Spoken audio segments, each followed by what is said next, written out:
Les amis, aujourd'hui on va parler d'un produit financier qui atomise absolument tout depuis 15-20 ans.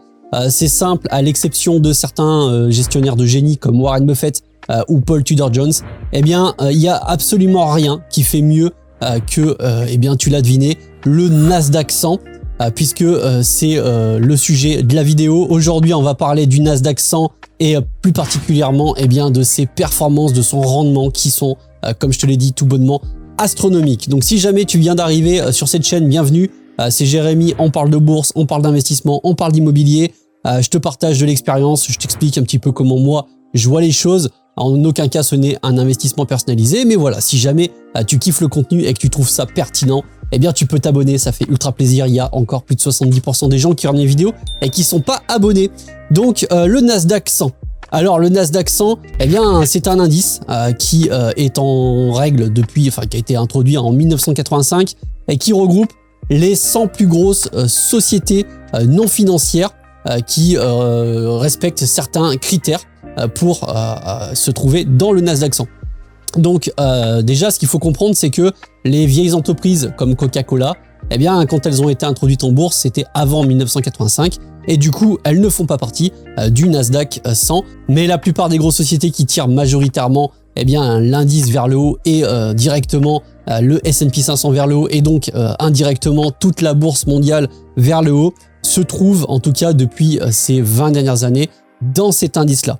Alors cet indice-là, le Nasdaq 100, eh bien pourquoi 100? Parce que voilà, c'est les 100 plus grosses boîtes.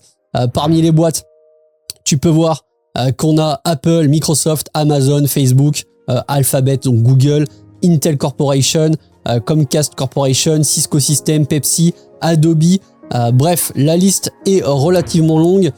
Si on déroule un petit peu tout ça, il y a également Meta, Nvidia. Donc Nvidia, voilà, je t'ai fait une vidéo sur le sujet il y a un peu plus de 8 mois depuis. Ça a pris 100%, c'est une dinguerie ce qui se passe sur Nvidia. En ce moment, on ne sait pas jusqu'où ça va s'arrêter, on est peut-être en bulle, peut-être pas, j'en sais rien. Mais voilà, tout ça pour dire que tu as Netflix, tu as T-Mobile, tu as Texas Instruments, bref, tu as Starbucks, tu as vraiment toutes les très grosses boîtes dans cet indice-là. Ça fait des années que le Nasdaq, ça éclate tout en termes de performance. Après, je suis pas en train de te dire que c'est forcément ce qui va se passer dans le futur.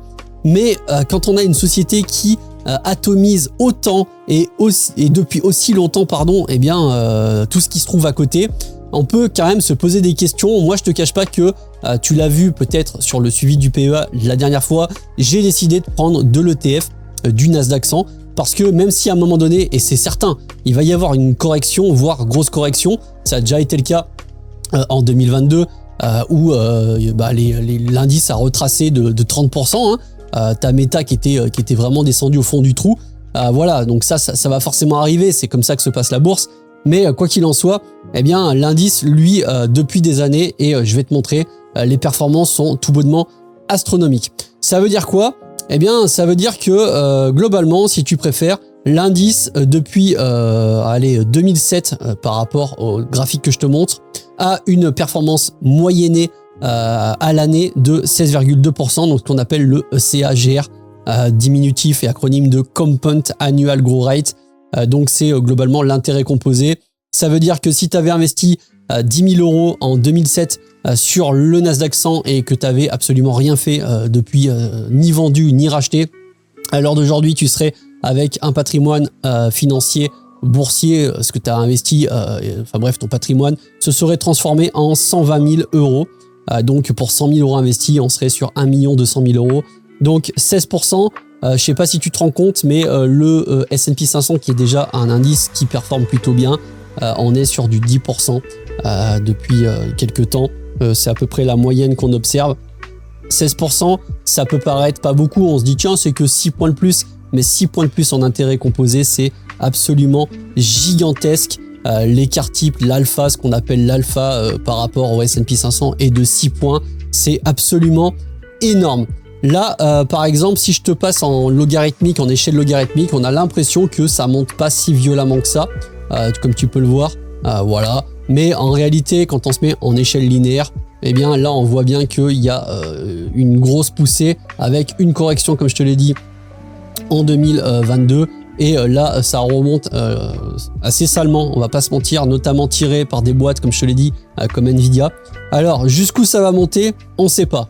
Là, moi, je suis pas là pour te dire achète pas. J'en sais rien, je sais pas jusqu'où ça va monter. Est-ce qu'on va se taper une grosse crise cette année ou pas? Honnêtement, j'en sais rien du tout. Par contre, ce que je sais, c'est qu'il y a l'IA qui est en train d'arriver, qui est déjà là, qui est en train d'exploser un peu partout. L'IA, c'est vraiment une révolution pour moi. Ça va être game changer dans beaucoup de boîtes. Donc l'avantage, c'est que en investissant sur du Nasdaq 100, eh bien tu investis directement dans des boîtes tech qui ont de l'IA, telles que Google, Microsoft, Nvidia, etc. Moi, c'est vrai qu'au début, j'étais parti pour investir dans certaines actions. Je peux te montrer ça, tu sais, je les avais mis dans mes favoris sur mon screener, dans les valeurs à surveiller. C'est vrai que j'avais quoi? Du Samsung Electronics, du Meta, Nvidia, Caterpillar, Alphabet, Alibaba, Apple. J'avais également Microsoft que j'ai, je sais pas pourquoi il n'y est plus, mais globalement, voilà, toutes les valeurs se trouvent, ou quasiment toutes, eh bien dans le Nasdaq 100. Et par définition, eh bien au lieu de sélectionner, de faire ce qu'on appelle du stock picking en pondérant un petit peu mes lignes, j'ai décidé de prendre de l'ETF du Nasdaq 100.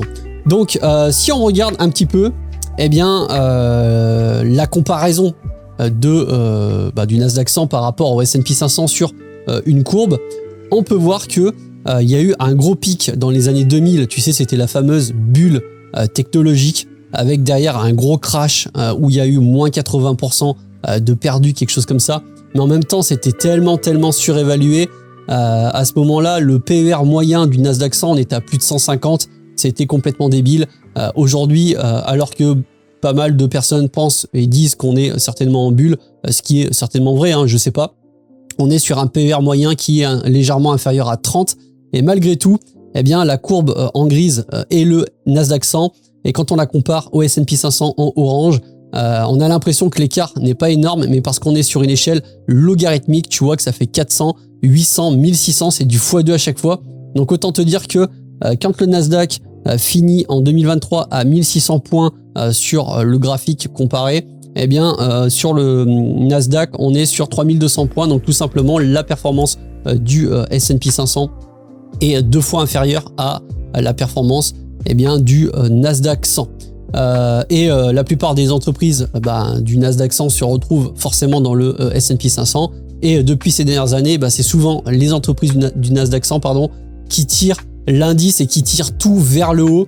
Au final, il y a 7, 8, 10 boîtes ultra costaudes comme là, la boîte phare en ce moment, c'est Nvidia. Il y a Meta aussi qui a eu de très grosses performances puisqu'elle a pris quasiment 400%. On peut regarder ça directement sur Google. Si on se met pendant 5 ans, tu vois, Meta, on était passé de 380 globalement en septembre 2021. On était tombé au plus bas à c'était le 10 septembre, on était tombé à 90 euros l'action, soit une baisse de quasiment 75%.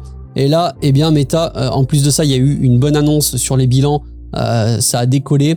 Depuis le point bas, on est à 433%, donc ça veut dire que ça a fait x3. Donc voilà, si jamais tu as investi au plus bas, n'hésite pas à le dire en commentaire, c'est super cool pour toi. Ça n'a pas été mon cas.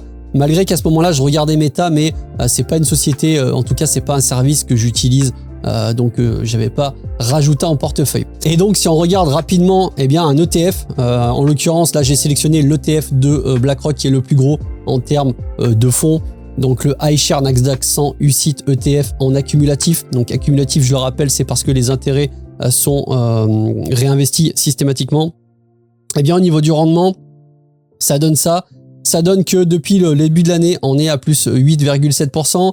Ça donne que, depuis 5 ans, on est à plus 169%, plus 170%. Donc, c'est assez astronomique. Après, en sélectionnant un ETF du Nasdaq 100, tu as plus de volatilité que sur le S&P 500. Mais au final, la volatilité n'est pas forcément exacerbée, je trouve. Puisque si on compare ça, l'ETF du S&P 500 de chez iShares en accumulatif le même, on peut voir que Globalement, la volatilité sur 5 ans pour l'ETF du S&P 500, c'est 21,5%. Le Nasdaq 100, on est sur 25,8%, tu vois, on n'est pas de l'ordre de x2. Et au niveau de la perte maximale sur les 5 dernières années, et même depuis la création de l'ETF, donc forcément la perte, c'est la perte de 2022, là où ça a pas mal craché, on est sur 31,4% pour l'ETF du Nasdaq 100, contre 33,7% sur 5 ans sur l'ETF du S&P 500. Donc tu vois, on est sur 31,43. La perte maximale sur 5 ans est inférieure sur le Nasdaq 100 que sur le S&P 500, alors que les performances du S&P 500 sur 3 ans et 5 ans, c'est 52% et 103% respectivement, alors que sur le Nasdaq 100, comme je te l'ai dit, on est sur 53% et 170%. Donc vraiment, ce qu'il faut comprendre, c'est que le Nasdaq 100, voilà, il y a vraiment des années où ça va monter comme jamais, comme par exemple, l'année dernière, on a fait 40 et quelques pourcents. D'ailleurs, c'est écrit là, 49%. Voilà, 49%, c'est totalement débile. Là, tu peux voir les mois en fonction des années. Donc, de manière générale, il y a beaucoup plus de vert que de rouge. Par contre, quand c'est rouge, voilà, on fait du moins 11%. Mais voilà, quand c'est vert, on fait plus 14%. Le S&P 500, on est sur moins 12% sur les pires journées. Et les meilleures journées, on monte aussi à plus 11%. C'est un petit peu similaire, mais globalement, et ça se voit par rapport au rendement. C'est vraiment très impressionnant ce que peut donner tout simplement le Nasdaq 100. Là, tu peux le voir par exemple en fonction des années. Crack des subprimes en 2008, on est à moins 38%. D'ailleurs, on fait 47,8%, 28%, 7%, 15%, 30%, 34%, 21%, 10%. Bref, là, sur des grosses années, 40%, 35%, 37%. Explosion des valeurs technologiques. On a 1, 2, 3, 4, 5, 6, 7, 8, 9, 10, 11, 12, 13 années consécutives où non seulement on est dans le vert, mais à part 2011 et 2018, sinon on est à 10% plus avec des très grosses années. Donc ça peut faire peur, hein. Moi le premier, je me dis putain, ça peut pas monter à l'infini comme ça. Il y a forcément un moment, il va y avoir une grosse correction, ça va forcément arriver. Maintenant, on peut pas savoir si c'est l'année prochaine. Là, honnêtement, quand on enchaîne 30%, 37%, 20%, tu te dis bon, là on a fait des très bonnes années. Et derrière, en fait, quand tu regardes, je pense que ceux qui étaient en 2015 auraient pu se dire ouais, bon, à mon avis, il va y avoir une correction. Finalement, la correction, elle est arrivée bien après, seulement en 2022. Donc, si on était sorti du marché, on aurait quand même raté beaucoup plus que ce qu'on perd entre guillemets en 2022 en moins-value latente. Donc moi, mon ressenti, c'est que, comme je te l'ai dit, il va y avoir correction, ça j'en suis certain. Maintenant quand, je sais pas, mais j'ai quand même dans l'idée que l'IA va tellement accélérer beaucoup de choses. Le secteur tech, on a l'impression que ça y est, on est au top niveau, etc. Mais forcément, c'est un peu toujours ce qu'on peut voir. Là, on est sur record, oui, des records en bourse, des records S&P 500, records Nasdaq, etc. Mais si tu regardes 2012, on était en record, puis après correction, après record. Finalement, tu sais, quand une courbe elle est ascendante, et comme le S&P 500 et le Nasdaq 100, c'est des courbes qui globalement feront que monter depuis le départ, avec des corrections par-ci par-là, t'as tout le temps des records qui sont pétés, quoi. Maintenant, c'est vrai que là, il y a eu vraiment très grosse accélération, mais moi, je pense que voilà, il y a encore des choses à faire. C'est pour ça que j'ai sélectionné du Nasdaq 100, que j'ai pris de l'ETF du Nasdaq 100 pour un petit peu surpondérer certaines valeurs technologiques et notamment des sociétés dont j'apprécie particulièrement les services et produits, alias Apple, Microsoft, Nvidia, etc. etc. Mais bon, le Nasdaq 100, t'as compris, ça éclate absolument tout. Les performances, c'est 16% depuis 20 ans. Franchement, déjà, quand tu as un gérant de fonds fait 13-14%, c'est pas mal. Warren Buffett est à 20%. Bon, lui, c'est un peu le cas élite, le niveau maximum, tu vois. Mais un ETF, faut bien se dire que toi, tu peux le posséder en portefeuille et tu peux le garder sans avoir rien à faire, si ce n'est investir à l'intérieur. Alors attention, hein, je suis pas en train de te dire achète forcément de l'ETF du Nasdaq 100. Mais bon, on va voir. Moi, franchement, j'ai hâte de voir les 15 prochaines années si ça va être aussi dégueulasse entre guillemets en termes de performance que ce que ça l'a été jusqu'à maintenant.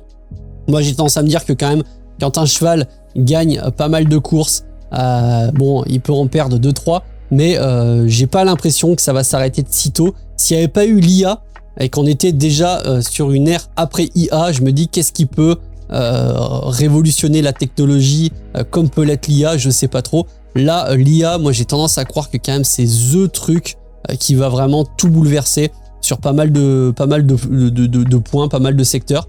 Donc j'ai hâte de voir ce que ça va donner. Et c'est pour ça que j'ai décidé de renforcer et de me créer quand même quelques lignes sur le Nasdaq 100. D'ailleurs, tu verras sur le suivi du PEA, j'ai aussi pris une ligne avec un effet de levier qui est très dangereux, mais je t'en reparlerai un petit peu plus tard. Allez, sur ce, si tu as kiffé la vidéo, tu peux liker, ça fait plaisir.